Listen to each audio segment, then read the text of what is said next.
বাসুদেবায়। আমার প্রিয় দর্শক বন্ধুকে আমার আন্তরিক অভিনন্দন, শুভেচ্ছা ও ভালোবাসা জানাই। আমি আশা করি অনাদির আদি গোবিন্দের অশেষ করুণায় আপনারা সকলেই কুশলে আছেন। আজ আপনাদের কাছে যে বিষয়টি নিয়ে আলোচনা করতে চলেছি, মঙ্গল সঞ্চার করতে চলেছে, কুম্ভ রাশিতে প্রবেশ করবে 23শে ফেব্রুয়ারি 2026 এবং 2 এপ্রিল পর্যন্ত কুম্ভ রাশিতেই অবস্থান করবে এবং রাহু আগে থেকেই কুম্ভ রাশিতে অবস্থান করছে এবং মঙ্গলের সংযোগে অঙ্গারক যোগের সৃষ্টি ঘটবে। তাই বিশ্বরাশি বা বিশ্বলগ্নের জাতক জাতিকারা আপনারা কেমন ফল পেতে চলেছেন তা আমি আচার্য কমল শাস্ত্রী আপনাদের কাছে এই ভিডিওতে বিস্তারিতভাবে আলোচনা করব। দেখুন, যেহেতু বিশ্বরাশি বা বিশ্বলগ্নের জাতক জাতিকাদের ক্ষেত্রে দশম ভাবে অর্থাৎ কর্মভাবে অবস্থান করবে এবং রাহু কুম্ভ রাশিতে অবস্থান করছে, এটি শনিদেবের ঘর। বিশেষ করে শনিদেবের ঘরে শনিদেবের ফলটি কিন্তু দেওয়ার চেষ্টা করবে এবং যে গ্রহগুলির সঙ্গে যুক্ত রয়েছে এবং যুক্ত অবস্থায়ও সেই গ্রহগুলির ফল কিন্তু প্রদান করার সম্ভাবনা কিন্তু নিয়ে আসবে। এবং তাছাড়া মঙ্গল অগ্নিকারক গ্রহ, যেই 3টি নক্ষত্রের মাধ্যমে কুম্ভ রাশিতে অতিক্রান্ত করবে। প্রথমে ধনিষ্ঠা নক্ষত্রে মঙ্গল নিজের নক্ষত্রে প্রবেশ করবে। জাতককে দেখবেন নিজের নক্ষত্রে খুব পরিশ্রম করতে হবে এবং তেজি প্রকৃতির আপনারা কিন্তু হবেন এবং বিষয় সম্পত্তি লাভ এবং হাতের কাজের উপর দক্ষতা আপনার বাড়বেই, সঞ্চয় কিছু না কিছু করাবেই। কর্মী হিসেবে আপনি সুনাম অর্জন কিন্তু করতে পারেন। শতবিশা নক্ষত্রে মঙ্গলের মধ্যে কর্মদক্ষতা এবং গতিময়তা থাকায় উচ্চ মার্গের রাজনৈতিক দিকে আপনাকে সফলতা নিয়ে আসতে পারে। পূর্ব ভাদ্রপদ নক্ষত্রে মঙ্গলের মধ্যে শক্তি উপাসনার প্রতি আকর্ষণ কিন্তু থাকবে। এই যে রাহু এবং মঙ্গলের যোগ যেটি সৃষ্টি হচ্ছে আপনাদের ঠিক কর্মভাবে, এখানে বিশেষ করে দেখবেন ব্যক্তিত্বের আমূল পরিবর্তন নিয়ে আসতে পারে। কর্মক্ষেত্রে আপনাকে দ্রুত উন্নতি, আকস্মিক লাভের সুযোগ, অর্থপ্রাপ্তির জায়গাটা কিন্তু ঘটাতে পারে। বেকারদের চাকুরির সুযোগ কিন্তু নিয়ে আসতে পারে। পদোন্নতি, প্রেমে ও বিবাহিত জীবনে রোমান্টিকতা কিন্তু নির্দেশক।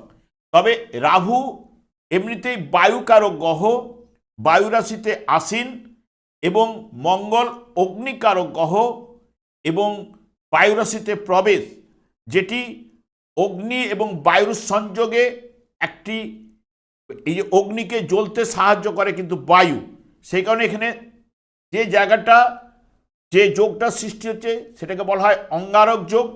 এটি অত্যন্ত অশুভ এবং ক্ষতিকারক যোগ এবং এই যে রাহু এবং মঙ্গল এই জায়গায় আবেগ ও রাগের উপর নিয়ন্ত্রণ রাখা উচিত এবং ক্রোধ, দুর্ঘটনা, অপারেশন, মানসিক অস্থিরতা, স্বাস্থ্য এবং আর্থিক ক্ষতি বা ব্যয় কিন্তু নিয়ে আসবে।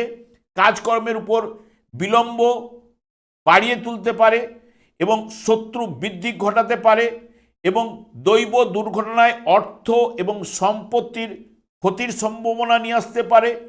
আপনার ইন্দ্রিয় অনুভূতি এবং ভোগ বাসনাকে তীব্র করে তুলবে এবং দাম্পত্য জীবনকে বিষময় বা স্বামী স্ত্রীর মধ্যে মতান্তর ঘটাবেই। বর্তমানে দেখুন, যেহেতু বিশ্বরাশি বা বিশ্বলগ্নের জাতক জাতিকাদের ঠিক দশম ভাবে রাহু, নবম ভাবের নির্দেশক, একাদশ ভাবের উপরে দৃষ্টি প্রদান করবে। আপনাদের দ্বিতীয়, চতুর্থ এবং ষষ্ঠ ভাবের উপরে দৃষ্টি থাকবে এবং তার সঙ্গে সঙ্গে মঙ্গলও আপনাদের দশম ভাবে অবস্থান করলেও তার দৃষ্টি এবং আপনাদের ক্ষেত্রে সপ্তম ভাবের অধিপতি গ্রহ, দ্বাদশ ভাবের অধিপতি গ্রহ আপনাদের রাশি ভাবের উপরে দৃষ্টি প্রদান করবে, চতুর্থ ভাব এবং পঞ্চম ভাবের উপরে দৃষ্টি প্রদান করবে। সাধারণত দশম ভাব হচ্ছে আমরা সাধারণত কর্মভাব বলে থাকি। এটা হচ্ছে মান সম্মান, প্রভাব প্রতিপত্তি, খ্যাতি, প্রতিষ্ঠা, যোগ্যতা, পিতৃধন এবং পদমর্যাদা ইত্যাদি ইত্যাদি এই দশম ভাব থেকে বিচার্য। সেই কারণে এই জায়গায় মঙ্গল রাহুর সংযোগে বিশেষ করে মিশ্র প্রভাবটাই কিন্তু উঠে আসার সম্ভাবনা থাকবে। কর্মজীবনে দেখবেন দ্রুত সাফল্যের জন্য অত্যন্ত আগ্রহী আপনি কিন্তু হয়ে উঠবেন, এবং বিশেষ করে যারা রাজনীতি, রিয়েল অ্যাসেট, ওষুধ, ইঞ্জিনিয়ারিং লাইনের উপর, হাতের কাজের উপরে যারা পেশার সঙ্গে যুক্ত রয়েছেন তার সেই সকল ব্যক্তির ক্ষেত্রে সময়টি আপনাদের লাভজনক হতে পারে, এবং কর্মক্ষেত্রে কাজের চাপ বৃদ্ধি পেতে পারে, এবং কর্মকর্তাদের সঙ্গে মতান্তর বা আপনার যে কলিগ রয়েছে কলিগের সঙ্গে কলহ বিবাদে জড়িয়ে পড়া। কঠোর পরিশ্রম আপনাকে এই জায়গায় করতে হবে। আবেগের বশে আপনি ভুল সিদ্ধান্ত নিলে আপনারই আর্থিক ক্ষতির সম্ভাবনা কিন্তু নিয়ে আসবেই। ক্রোধ বা জেদকে বাড়িয়ে দিতে পারে, সেই কারণে আপনাকে সেই বিষয়ে আপনাকে সতর্কতা অবলম্বন করতে হবে। বিশেষ করে যারা গাড়ি চালান, বর্তমান সময়ে গাড়ি চালানোর ক্ষেত্রে সতর্কতা অবলম্বন করতে পারলে আপনাদের ক্ষেত্রেই ভালো। কর্মের পরিবর্তনের সম্ভাবনা বাড়িয়ে দিতে পারে। পেশাগত জীবনে প্রতিষ্ঠা পাবার ক্ষেত্রে বাধা উপস্থিত করতে পারে। আপনি অত্যন্ত পরিশ্রমী এবং লক্ষ্যভেদী হতে পারেন, কিন্তু মাঝে মাঝে রাগ এবং জেদ আপনার সিদ্ধান্ত গ্রহণের জায়গাটাকে ভুল করাতে পারে। পিতার সঙ্গে মতবিরোধ বা পিতার স্বাস্থ্য বিষয়ে চিন্তা, পারিবারিক, আর্থিক এবং কর্মজীবনে আপনাকে সতর্কতা অবলম্বন করতে হবে। এবং বিশেষ করে বিশ্বরাশির জাতক জাতিকাদের যাদের জন্মকালীন এই রাহু মঙ্গলের যোগ সৃষ্টি হয়েছিল, বা একই রাশিতে রাহু মঙ্গল অবস্থান করছিল, বা মঙ্গলের সপ্তমে রাহু অবস্থান করছিল, বা রাহুর সপ্তমে মঙ্গল অবস্থান করছিল, তাদের ক্ষেত্রে কিন্তু এই বর্তমান সময় যদি জন্মকালীন গ্রহগুলো যদি অশুভ পীড়িত দুর্বল থাকলে তাহলে এই সময় কিন্তু অশুভ প্রভাবটা বেড়ে যাওয়ার সম্ভাবনা কিন্তু প্রদান করবে।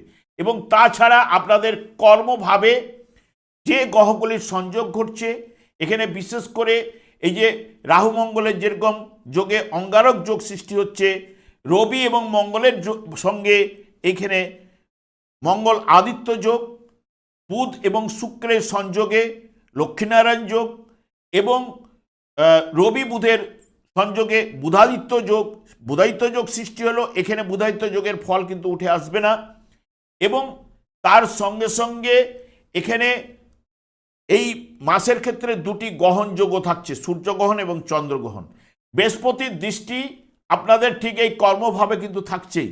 এখানে 2 তারিখ পর্যন্ত শুক্র এবং বৃহস্পতির সংযোগ, যেটি এতগুলো গ্রহের সংযোগে গ্রহগুলো কিন্তু কম্বাস্ট বা দগ্ধ হওয়ার সম্ভাবনা কিন্তু বেশি থাকছে।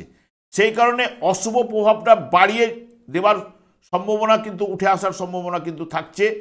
সেই কারণে কর্মের উপরে এই যে আমি বলে গেলাম প্রতিষ্ঠা, মান সম্মান ইত্যাদি ইত্যাদির ক্ষেত্রে আপনাকে কিন্তু সতর্কতা অবলম্বন করতে পারলে ভালো। কারণ কার জন্মছকে কি অবস্থান রয়েছে সেটা কিন্তু আমরা জানতে পারছি না। সেই কারণে এই যে গ্রহের সংযোগ যেগুলো ঘটবে সেগুলো সাধারণত অশুভ প্রভাবটাকে নিয়ে আসবে। কারণ প্রত্যেকটা গ্রহের কিছু না কিছু প্রভাব এই জায়গায় পড়বেই। কারণ এতগুলো গ্রহের সংযোগে একটা জায়গায় ভাবটিকে উত্তপ্ত করে তুললে সেখানে নেগেটিভ এবং পজিটিভ যে পোল দুটো কিন্তু এখানে দগ্ধ হওয়ার কারণে অশুভ প্রভাব কিন্তু বাড়িয়ে তুলতে পারে। একটু সেই বিষয়ে সতর্কতা অবলম্বন আপনাদের কর্মজীবনের ক্ষেত্রে, আর্থিক পারিবারিক জীবনের ক্ষেত্রে। আমি আর দীর্ঘায়িত না করে আমি আচার্য কমল শাস্ত্রী প্রত্যেক বুধবার এবং শুক্রবার সন্ধ্যা 8:30 এই ইউটিউব চ্যানেলেই লাইভ অনুষ্ঠান নিয়ে উপস্থিত হই। ঠিক ওই সময় আমাকে ফোন করলে আপনারা নিজেদের ভাগ্য বিষয়ে জানতে পারবেন। তাছাড়া বিভিন্ন ধরনের ভিডিও আপলোড করে থাকি, সেগুলি পাওয়ার জন্য আমার চ্যানেলকে সাবস্ক্রাইব করে বেল আইকনে ক্লিক করে রাখুন। যখন আমি লাইভ অনুষ্ঠান বা যে কোনো ভিডিও আপলোড করলে আপনাদেরকে নোটিফিকেশন পৌঁছে যাবে। আমি অনাদির আদি গোবিন্দের কাছে প্রার্থনা করি আপনারা ভালো থাকুন, সুস্থ থাকুন, আনন্দে থাকুন। আজ এই পর্যন্ত, পরে ভিডিও দেখা হচ্ছে। নমস্কার।